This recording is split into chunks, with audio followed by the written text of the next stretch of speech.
Karl Marx levede fra 1818 til 1872. Karl Marx var marxismens fader, og samtidig var han religionskritiker og kendt for citatet "Religionen er folkets opium". Men hvad mener Marx egentlig med dette? For at forstå denne religionskritik til bunds, må vi først forstå Marx' menneskesyn.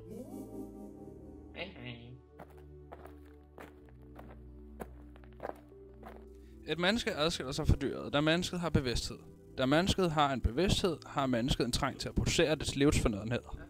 I kraft af disse livsfornødenheder skaber mennesket indirekte sit eget materielle liv. Det vil altså sige, at mennesket er afhængig af produktionsforhold og materielle betingelser. Men når mennesket indgår i det kapitalistiske samfund, sker der en undertrykkelse. Det er de mennesker, som ikke får så meget for deres produktion, som den er værd, der er undertrykte. En meget stor del af deres produktion går til fabriksejerne. Der er dermed uoverensstemmelse mellem de forskellige samfundsklasser i forhold til, hvad de producerer og hvad de får. Hermed mener Marx, at der opstår en undertrykkelse. Det er ikke bevidstheden, der bestemmer livet, men livet, der bestemmer bevidstheden. Menneskets bevidsthed bliver altså et resultat af konflikten mellem produktionsrelationerne og produktivkræfter. Bevidstheden skabes ud fra livet, og da religionen er en del af bevidstheden, ser Marx religionen som skabt ud fra livet. Ikke omvendt. Det vil altså sige, når livet leves i undertrykkelse, vil illusionen om en bedre verden opstå i folkets bevidsthed. Den religiøse elendighed er på en gang udtryk for den virkelige elendighed, og protest mod den virkelige elendighed.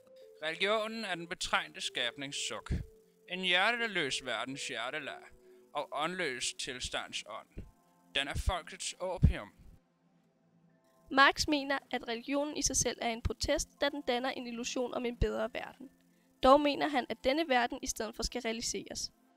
Religionen bliver derfor mere en flugtvej frem for at blive en løsning. Marx beskriver religionskritikken ved hjælp af en metafor. Kritikken har plukket Langans imaginære blomster i to.